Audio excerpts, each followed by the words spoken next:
Hello everyone, today I want to talk about Jeremy's manipulative video on Koneko. That was dog shit. And this is coming from me out of all people, who has criticized Koneko twice, but I had valid points.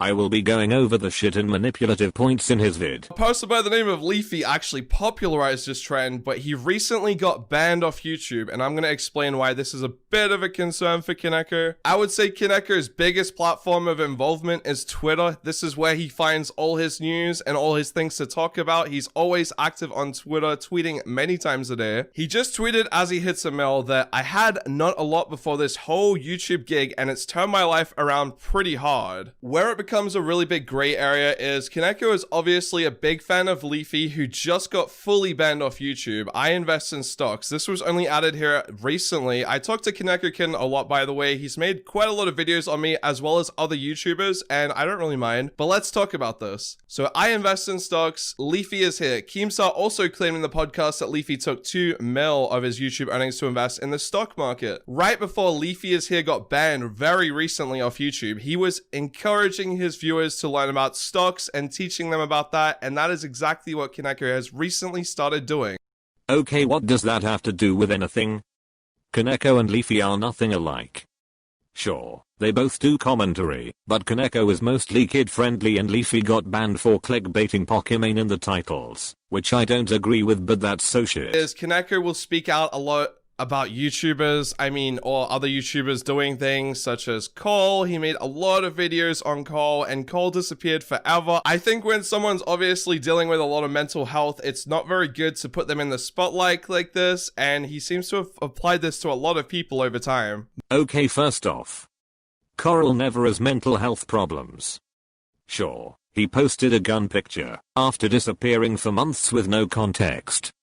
But that was a birthday present, had nothing to do with mental health and a call for help.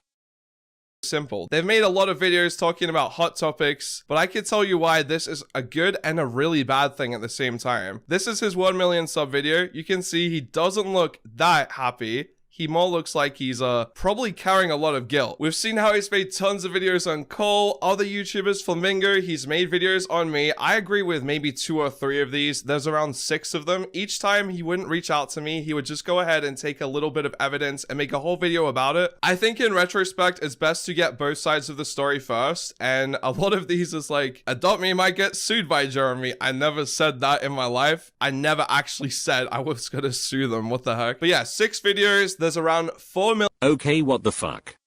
How does his face at the beginning have to do with anything? That was a shit point. Also, yes, you did say you were going to sue Adopt Me. You said you were going to take legal action on Adopt Me for quote-unquote defamation. A little frustrating. He made a video talking about Albert and accountability just a little bit after this, and the thing is, Albert was exposed for racism and saying some bad things, and he apologized on Twitter. I said some bad things on Twitter. I apologized on Twitter, but my apology was not accepted by Koneko. He quickly took Albert's side of this. It's because from a business standpoint, Albert is like the biggest Roblox YouTuber, and it's very easy to do this. But yeah, he basically just says it's okay. He forgives Albert, which is a little scary when with my drama, I apologized and all that stuff. And I had to make several videos apologizing because 800,000 views, taking it out of context and making me say things I didn't. And I'd already apologized for it. It's a very polarizing effect here because we, on the one hand, have Albert, who has messed up bad and apologized, he was forgiven. And then I messed up bad, I apologized, I was not forgiven. Racism and... Okay, first off, Albert wasn't being racist. Yes, he was making jokes about race and feminism, but that's nothing compared to what you did. You literally brought up a developer's suicide to try to guilt trip Adopt Me. That's a big difference. And also no.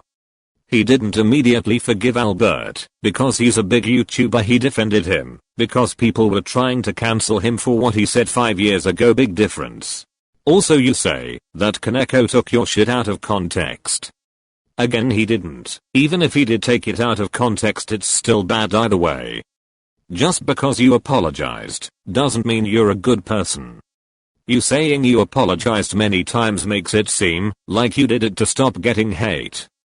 Can you stop being a bitch for once. If you want to do the Koneko Kitten commentary, just try and get both sides of the story. As we've seen him hit 1 million subscribers, he has a massive influence over the community. And as I said, 6 videos on me, countless on Albert, countless on others. He uses this trend jacking tool to exponentially grow his channel, and he very much pays attention to who's more favorable in the community at the time of making that video. If everyone hated Albert, he's gonna hate Albert in that video. If everyone hates Jeremy, he's gonna hate Jeremy. So I think it's very interesting. Obviously, if that's the case, why did Koneko defend Albert when everyone tried to cancel him? Everyone hates you because you start drama for no reason and you're a piece of shit.